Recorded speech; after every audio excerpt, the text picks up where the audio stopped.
Friends, मैं doctor Sanjeet. YouTube के माध्यम से मेरे पास दो क्वेश्चंस आए थे कि सर जात्यादी तेल का जो प्रयोग है वो हम कैसे करें। फिंगर से प्रयोग करना है या कोई कॉटन में भिगो के मलद्वार पर रखना है या कैथेटर से इसको मलद्वार के अंदर पुश करना है।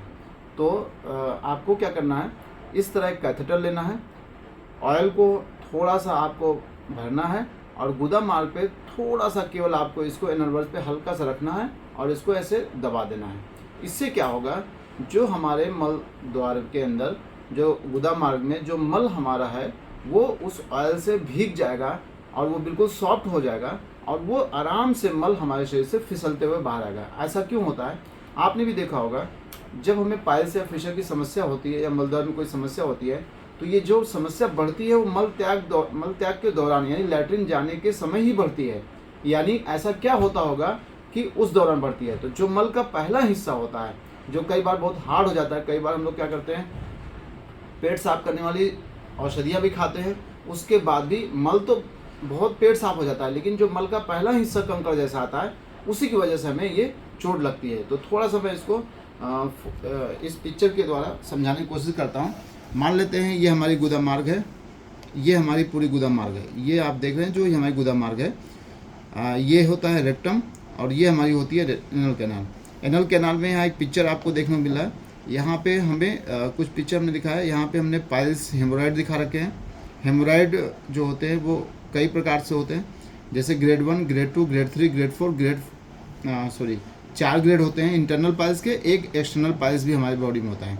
जब ये हार्ड स्टूल हमारे शरीर से बाहर आता है तो जब ये नीचे की तरफ आएगा तो जो हमारे बॉडी के अंदर सूजन है या हमें चोट लग गई है उस पर जब ये प्रेशर डालता है, जब ये दबाव उत्पन्न करता है या जब उस पर घर्षण उत्पन्न करना है यानी फ्रिक्शन पैदा करता है, जब इसकी वजह से हमें चोट लगती है तो या तो हमें ब्लीडिंग होगी या हमें दर्द होगा या जलन होगा या खुजली होगी। तो अगर हम मल के पहले हिस्से को सॉफ्ट कर दें, अगर इस मल के पहले हिस्से को अगर हम बिल्कुल सॉफ्ट कर दें, बिल्कुल मुलायम कर दें, तो ये जो मुलायम मल होगा ये हमारे गुदा मार्ग पे दबाव नहीं उत्पन्न करेगा। जब आपको चोट नहीं लगेगी तो आपको पाइल्स या फिशर की समस्या भी नहीं बनेगी, अगर बनी है तो उसमें राहत मिलेगी। तो हमें क्या करना है, ऐसे सिरिंज में ऑयल भरना है और इसको हल्का सा ऐसे पुश करना है और आप देखेंगे कि ये जो ऑयल है, मान लेते हैं हम एक आपको पिक्चर बनाते हैं, जैसे ये मान लेते हैं हमारी सिरिंज थी, सिरिंज के अंदर जो ऑयल था, मान लेते हैं ये हमारा ऑयल था।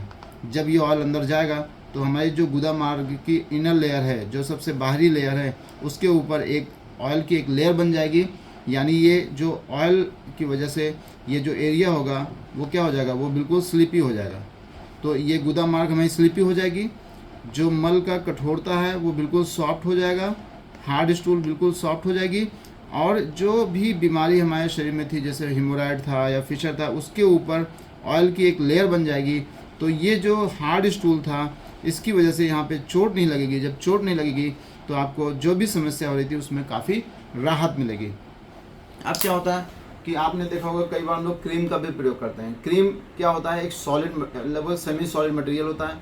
जब हम इसमें क्रीम डालते हैं, जैसे मान लें हमने यहाँ क्रीम डाला तो इसकी नोजल जहाँ तक पहुँचेगी वहीं क्रीम जाके इकट्ठा हो जाएगी और जो हमारा मल होता है वो लगभग 4 सेंटीमीटर अंदर यानी रेक्टम में जाके स्टोर होता है, जिसे मलाशय कहते हैं। और जो एनल कैनाल होती है वो 4 सेंटीमीटर, तो 4 सेंटीमीटर से ज़्यादा ये क्रीम अंदर नहीं जा सकती, तो मल के पहले हिस्से को ये भिगो नहीं सकता है। और जो अगर हम लिक्विड और सेमी सॉलिड की बात करें तो सेमी सॉलिड मटेरियल अगर हम यहाँ पे डालेंगे वो वहीं पे रह जाएगा, लेकिन जो ऑयल जो लिक्विड होगा वो पूरे अंदर जाके फैल जाएगा। तो अगर हम फ्रिक्शन को कम कर दें, दबाव को कम कर दें, तो हमारी जो पाइल्स फिशर की समस्या है वो उसमें काफ़ी राहत मिलेगी। अब क्या होता है कि एक क्वेश्चन और था कि सर ये मिलता नहीं मार्केट में, तो ये मिल जाता है। मैं आपको लिंक शेयर कर देता हूँ, आप एक बार वहाँ जाके देख लीजिएगा। वो सबसे सस्ता जो हम लोग यूज करते हैं, सबसे सस्ता ऑयल है और उसके साथ ये जो सिरिंज और कैथेटर है वो फ्री में मिलता है।